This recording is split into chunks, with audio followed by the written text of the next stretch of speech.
कहानी की स्टार्टिंग एक ऐसे शहर से होती है जो खाने के लिए फेमस है, क्योंकि इस शहर में जहाँ देखो वहाँ हाई कैलोरी वाला खाना मिलता है, जिस कारण वहाँ के लोगों की जिंदगी झंड हो चुकी है।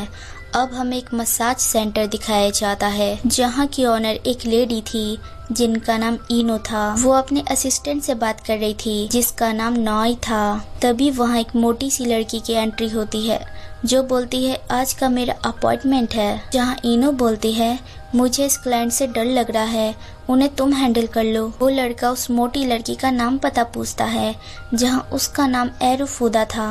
अब नाओई बोलता है अपने कपड़े रिमूव करके ऊपर लेट जाओ।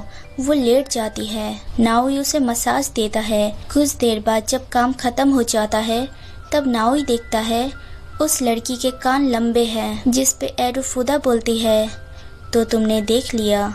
वो बोलता है नहीं, मैंने नहीं देखा, मैं किसी को नहीं बताऊंगा। अगले सीन में वो लड़की बताती है वो एक एल्फ है जो इस दुनिया में एक दूसरे डिमेंशन से आई है, लेकिन जिस पोर्टल से उसने एंट्री मारी थी उस पोर्टल से वापस नहीं जा पा रही, इस मोटापे की वजह से, जिस पे नाओई को लगता है शायद वो यहाँ उन पे हमला करने आई है। लेकिन एरुफुदा बताती है नहीं, वो बस यहाँ फ्रेंच फ्राइज खाने आई थी। दरअसल उसकी दुनिया का खाना बहुत पिछड़ा हुआ है। वहाँ खाने को भूना जाता है या फिर बॉईल किया जाता है।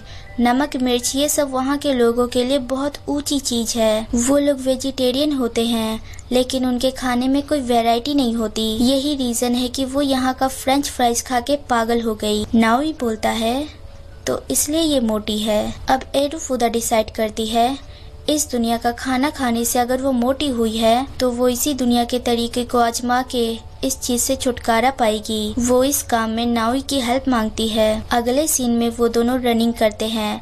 जब एक्सरसाइज खत्म होता है तब एरुफुदा फ्रेंच फ्राइज का डब्बा निकालती है।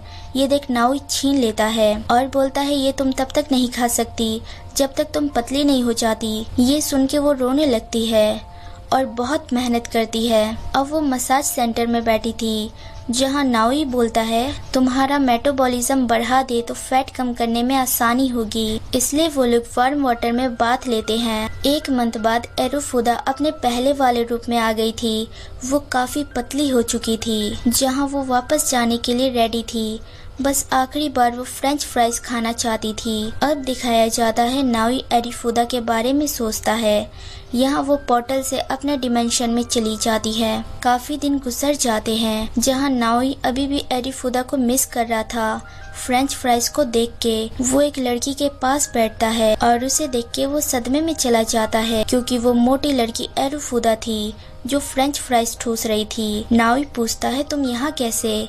वो बोलती है पोर्टल एक ऑटोमेटिक चीज है और दूसरे डिमेंशन से यहाँ आना एक आसान बात है। अब नाओई उसका पेट देख के बोलता है जहाँ से शुरू किया था तुम वहाँ वापस आ गई, जिस पे एरुफुदा बोलती है एक चीज मुझे पता लगी है, मैं जब चाहूँ पतली हो सकती हूँ। इसका मतलब है मैं जितना चाहे उतना फ्रेंच फ्राइज ठूस सकती हूँ। ये देख नाओई शॉक हो जाता है।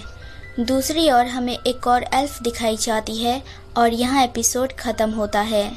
So hey everyone, thanks for watching. अगर मेरी वीडियोस जरा सी भी अच्छी लगे तो लाइक शेयर सब्सक्राइब कर देना और बेल आइकन जरूर दबा देना ताकि आप तक नोटिफिकेशन आती रहे। Take care, bye.